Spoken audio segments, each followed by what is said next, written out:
తండ్రి భౌతిక కాయం, పక్కనే ఒక చిన్న కుండలో కూతురి అస్థికలు. ఇద్దరికీ ఒకేసారి అంత్యక్రియలు. ఇలాంటి దారుణం ఏ శత్రువుకు కూడా రాకూడదు. తండ్రి ఆమెను తన అదృష్ట దేవత అనుకున్నాడు. కానీ ఆ అదృష్టమే ఆ పసిపాప పాలిట మృత్యువైంది. సొంత మేనమామే పగబట్టి 50 లక్షల సుపారీ ఇచ్చి అన్యం పుణ్యం ఎరగని 10 ఏళ్ల చిన్నారిని ఎందుకు అంత దారుణంగా చంపించాడు? 2010లో మొదలైన ఈ రక్త చరిత్ర 2025లో హైకోర్టు ఇచ్చిన సంచలన తీర్పు వల్ల పూర్తి న్యాయం జరిగిందో లేదో ఈ ఇన్వెస్టిగేషన్ డాక్యుమెంటరీలో చూద్దాం. పూర్తి వివరాల్లోకి వెళ్తే, విజయవాడ పాలగాని ప్రభాకర్ రావు గౌడ్ ఊర్లో పెద్ద పేరున్న రియల్ ఎస్టేట్ మరియు లిక్కర్ వ్యాపారి. అందులోనూ బీసీ వర్గంలో పేరున్న నాయకుడు. ఆయనకు 2 భార్యలు. మొదటి భార్య తన అక్క వెంకటేశ్వరమ్మ కూతురు. మేనరికం సంబంధం కావడంతో ఆమెకు వరుసగా 6 పిల్లలు వికలాంగులుగా పుట్టి చనిపోతుండేవారు. వారసులు కావాలని ఇంట్లో వాళ్ళు రెండో పెళ్లి చేసుకోమని ప్రభాకర్ రావు గౌడ్ ని ఒప్పించడంతో పిల్లలంటే ఇష్టం ఉన్న ప్రభాకర్ రావు గౌడ్ రెండో పెళ్లి చేసుకున్నారు. రెండో భార్య పేరు నర్మదాదేవి. నిజామాబాద్ కు చెందిన నర్మదాదేవికి 3 పిల్లలు, హరీష్, సాయితేజ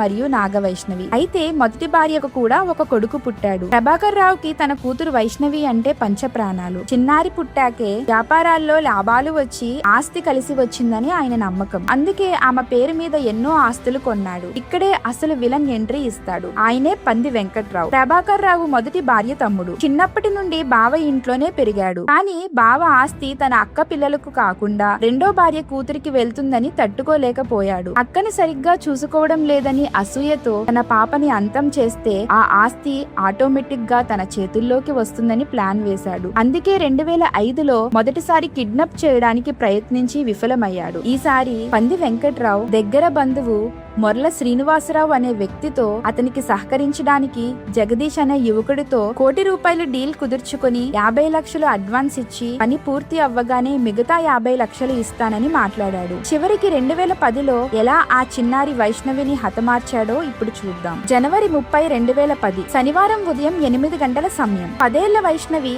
తన చిన్న అన్నయ్య సాయి తేజ్ తో కలిసి కారులో వెనక కూర్చుంది. డ్రైవర్ లక్ష్మణ్ రావుతో కలిసి న్యూ అయోధ్య నగర్ నుండి BRTS రోడ్డు మీదుగా స్కూల్ కి వెళ్తున్నారు. సడన్ గా మార్గం మధ్యలో దుండగులు కారుపై రాళ్లతో దాడి చేయడం మొదలు పెట్టారు. ఏమైందా అని డ్రైవర్ లక్ష్మణ్ రావు కారు ఆపి బయటకు వచ్చిన వెంటనే అతి దారుణంగా కత్తితో పొడిచి చంపేశారు. అన్నయ్య సాయి తేజ్ కు భయం వేసి ఎలాగో అలా కారులోంచి తప్పించుకున్నాడు. కానీ 10 ఏళ్ల వైష్ణవి నిస్సహాయ స్థితిలో ఉండిపోవడంతో దుండగులు కిడ్నాప్ చేశారు. విషయం తెలిసిన తండ్రి పోలీసులకు ఫిర్యాదు చేయడంతో మీడియా ఛానల్స్ లో విస్తృతంగా ప్రచారం జరిగింది. బంగారు తల్లిని క్షేమంగా అప్పగిస్తే ఎంత డబ్బైనా ఇస్తానని తండ్రి ప్రభాకర్ రావు గౌడ్ ప్రకటించారు. విజయవాడ పోలీసులు అలర్ట్ అయ్యేలోపే నిందితులు వైష్ణవిని గుంటూరు వైపు తీసుకువెళ్లారు. పాప అరుస్తూ గోల చేస్తుండడంతో పథకం ప్రకారం కారులోనే ఆ పాప ముక్కు నోరు మూసివేసి ఊపిరాడకుండా చేసి చంపేశారు. నిందితుల్లో ఒకరైన మొర్ల శ్రీనివాసరావుకి గుంటూరులో ఒక ఐరన్ ఫ్యాక్టరీ ఉంది. పేరు శారదా ఇండస్ట్రీస్. శవం దొరకకూడదని భావించి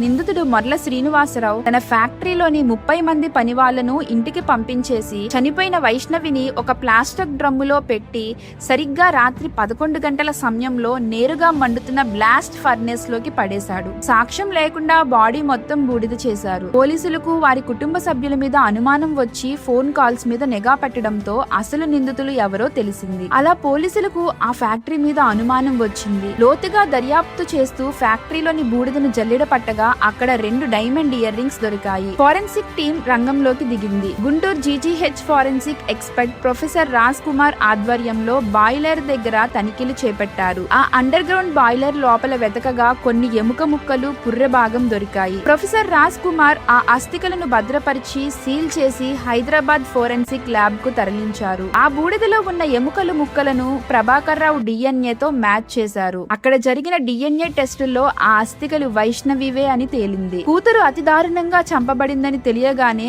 ఆ మరుసటి రోజే ఫిబ్రవరి 2న తండ్రి ప్రభాకర్ రావు గుండెపోటుతో కన్నుమూశారు. అప్పుడు విజయవాడలో జరిగిన అంత్యక్రియలకు ఒక జన సముద్రమే వచ్చింది. చంద్రబాబు నాయుడు, చిరంజీవి వంటి దిగ్గజాలు వచ్చి నివాళులు అర్పించారు. ఒక పక్క భర్త శవం, మరో పక్క కుండలో వైష్ణవి అస్థికలు చూసి ఆ తల్లి నర్మదా పడ్డ ఆవేదన వర్ణనాతి తీరం. మరోవైపు నిందితుడు జగదీష్ తల్లిదండ్రులే తమ కొడుకుని పోలీసులకు అప్పగించి నిజాయితీని చాటుకున్నారు. అప్పటి నుండి తల్లి నర్మదాదేవి ఒంటరి పోరాటం మొదలుపెట్టింది. నిందితులకు ఉరిశిక్ష పడాలని కోర్టుల చుట్టూ తిరిగింది. కానీ దురదృష్టం 2016లో ఆమె బ్రెయిన్ క్యాన్సర్ తో కన్ను మూశారు. అంతలోపే ఇన్నాళ్లు వారి కుటుంబానికి అండగా ఉంటున్న బాబాయ్ కూడా మరణించారు. వారి తీర్పు వచ్చేసరికి ఆ పాప తల్లిదండ్రులు ఇద్దరూ లేరు. కేవలం తన ఇద్దరు అన్నలు హరీష్, సాయితేజ్ మాత్రమే మిగిలారు. ఈ 8 ఏళ్లలో 104 మంది సాక్షులను విచారించారు. స్పెషల్ పబ్లిక్ ప్రాసిక్యూటర్ బ్రహ్మానందరెడ్డి ఈ కేసును పకడ్బందీగా నడిపించారు. జూన్ 14, 2018 విజయవాడ మహిళా కోర్టు ముగ్గురు నిందితులకు మొర్ల శ్రీనివాసరావు A1, జగదీష్ A2, పంది వెంకట్రావు A3లకి జీవిత ఖైదు విధించింది. న్యాయం జరిగింది అనుకున్నారు. కానీ నిందితులు హైకోర్టులో అప్పీల్ చేశారు. నవంబర్ 3, 2025న